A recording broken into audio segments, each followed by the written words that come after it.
curses, terrible and unstoppable, turning people's lives into a nightmare. The witch's world is full of them. Anyone who has the power of the appropriate artifact can condemn his enemy to eternal torment. Remember the story of Marlena de Trustamara, the curse of the Black Sun, or the death curse of Sabrina Glevissig? They all ended with broken human destinies. But that is not what we are talking about today. In this issue of the Bestiary, we will tell you guys about a man who perhaps even deserved the terrible torment to which he was doomed. We will tell you about the monster this man turned into, and about where the scriptwriters from CD Projekt Red took ideas for his image. Of course, in world mythology there is absolutely no character called Morkvarg with the same name and the same, so to speak, problems. The image of Morkvarg is highly composite and contains references to several of our ancestors' tales at once. That is why, by the way, he's so interesting. And this is the Old Witcher and yet another issue of the Witcher World Bestiary. As always, we thank our patrons. Thank you guys. Your support is incredibly motivating for us to make Witcher videos on a weekly basis, almost. And it helps the channel grow, especially in these difficult times when our channel lost the monetization. We do hope it is temporary though. Morkvarg, the Witcher. Let us start with the fact that Morkvarg was originally human, a pirate from Skellige who grew up on the harsh islands, a man who was subjected to a powerful curse, though there was little to distinguish him from a monster even in his human form. Morkvarg was a pirate, a true sea robber to the core. There was no pirate romance in his image at all. He was the embodiment of all the most hideous and disgusting qualities of human nature. Violator, murderer, torturer. Nothing was sacred to him. He had no principles. Only blood and death surrounded the pirate called Morkvarg. The horrible stench of rumors about unthinkable atrocities clung to his name. Morkvarg was from Skellige, yet he plundered other islanders just the same.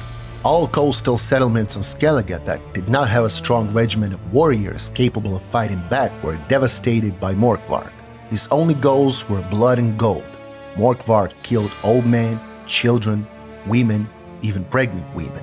Humans were nothing more than meat to him. He littered the lands of his own clan with corpses, exterminating the very kin he had grown up with. He could bargain with the village officials for a ransom, but when the headman collected the bounty and paid off Morkvarg, he simply waited a couple of days. When he was sure he'd paid off the pirates, the headman would dismiss the guards, and then Morkvarg would break his word. The pirates of his gang killed all the men in their sleep and raped the women until dawn, then killed them too. During the Second Northern War, Morkvarg, with his crew of nearly as deranged thugs, readily agreed to side with Nilfgaard. While the rest of Skellige terrorized the coastal cities of the Black Empire, Morkvarg stabbed his own kin in the back. He fought for imperial gold and caused his people much trouble by wreaking havoc behind the Skellige fleet. It is not easy to intimidate the Skellige Islanders. Emperor Emhyr failed, and so did the king of the Wild Hunt, but one man succeeded, a pirate named Morkvarg. Nothing was sacred to him. He had no respect for rules or laws. He loved nothing more than the clink of coins and the metallic taste of blood. When sailors spotted the red sails of his Drakkar, the terror of the seas, on the horizon, they knew it was their death sentence. Morkvarg's gang was equally as mad a pack of thugs as its leader, but even the members of this group held something sacred. Some followed Morkvarg because they had lost all their families in the war, and some still worshipped gods despite their violent ways. In general, everyone had some boundary they would not cross. Only for Morkvarg, nothing existed at all besides blood, violence, and money. So it was only a matter of time before the evil pirate leader violated even those boundaries his crew deemed sacred. One day, Morkvarg decided to go to Hindarsfjall, the sacred grove of the goddess Freya. And at first, all went smoothly. The defenseless grove, inhabited only by unarmed priestesses who had never held a weapon, surrendered without a fight. One can only guess what Morkvarg's pirates did to those women and girls. There was little material loot, only silver from various sacred vessels and jewel-encrusted idols. However, Morkvarg was not picky about such profits, so everything that could be of value was split among the crew. Only one strange thing happened then. An old comrade of Morkvarg named Thordar, son of Einar, refused to take his share of the loot. In general, Thordar acted strangely that day. He was sullen, did not want to kill anyone, and kept saying they must not desecrate a sacred place, meaning Freya would punish them for such an atrocity.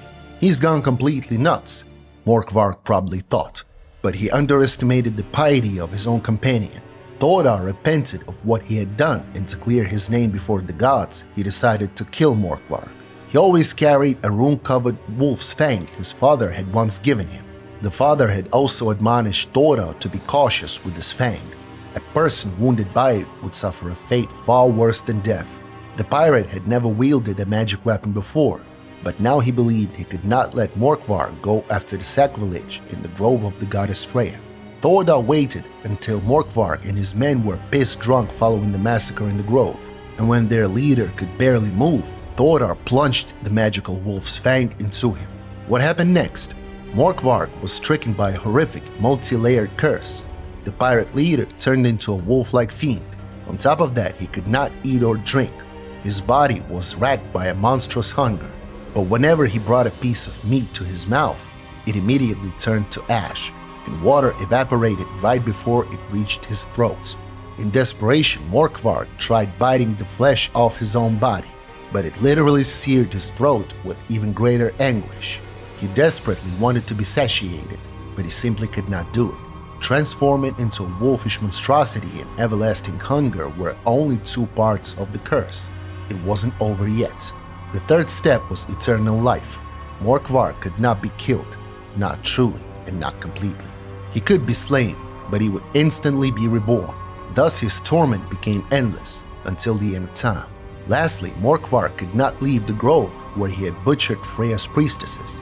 He simply could not physically cross the grove's boundary and was doomed to wander inside it forever.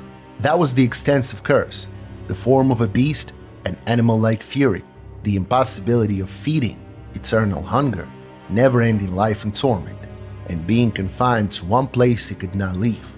Yes, Thordar's father was right.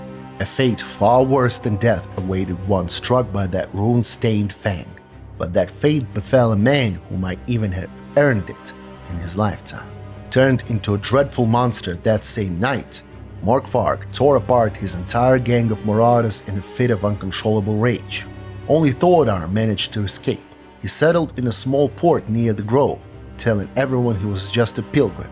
He explained Morkvarg's situation as follows. Allegedly it was the high priestess who cursed the frightful pirate with the words, "You are mad, remain a beast forever," or something like that. And supposedly Morkvarg was transformed into a wolf man that very second. Thordar said that as a pilgrim he happened to be in the grove, witnessed everything, and managed to flee. The story seemed convincing. People did believe it, especially after they had seen Morkvarg themselves and as word of this deadly beast spread across the Skellige Isles. Thordar retired from piracy. No one knew he had once been part of Morkvarg's horrifying gang. This state of affairs continued for many years. Adventurers and heroes seeking fame tried to kill Morkvarg. None of them succeeded and none returned. Only the legendary White Wolf, Geralt of Rivia, could unravel the mystery, defeat Morkvarg, find his diary, learn Thordar's name, and discover the magical wolf's fang Thordar had inherited from his father. This wolf's fang is the key to breaking the curse, but the Witcher must decide whether it is truly worth restoring the sadist and murderer like Morkvarg to the world of rational men, or if it would be better to finish him off, thus finally ending the cursed one's torment and allowing Freya's priestesses to worship their goddess in peace once more. Morkvarg mythology. Such is the dilemma, and such a complicated story.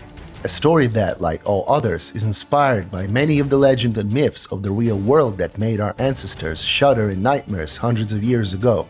The first stage of the curse is the Volkodlag, a bloodthirsty werewolf from the tales of the ancient Slavs. We did make a separate video about Volkodlags, so we will not dwell on this image. It is better to watch that video where there is a very detailed description of the roots of the Volkodlag as a phenomenon in culture and mythology.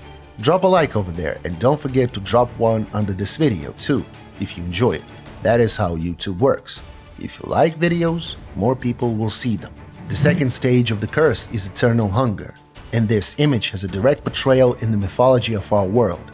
It refers to the ancient Greek story of Tantalus, the son of the supreme god Zeus and the Phrygian queen Pluto.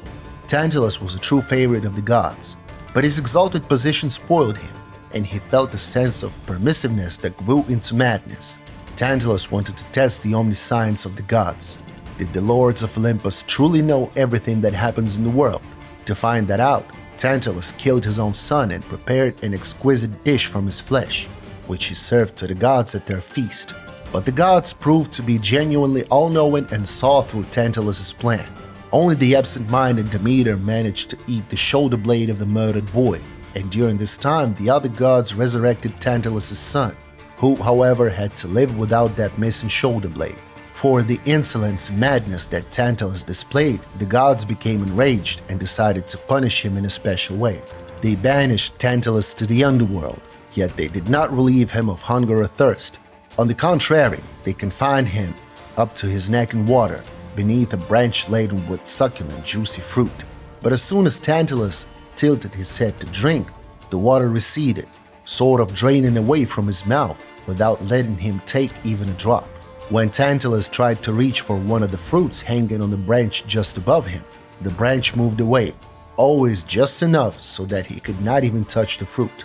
Thus, for spoiling the feast for his divine guests, Tantalus was condemned to perpetual torment, going through eternal hunger and thirst, yet never being able to satisfy either, even though water and food were always so painfully close.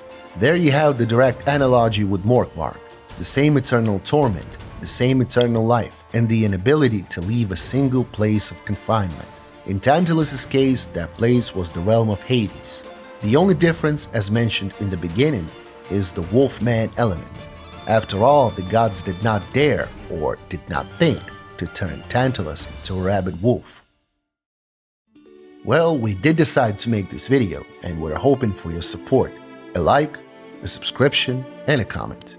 Write about how you feel about Morkvarg's story, and whether you sympathize with the cruelest pirate of Skellige and the agony he endured.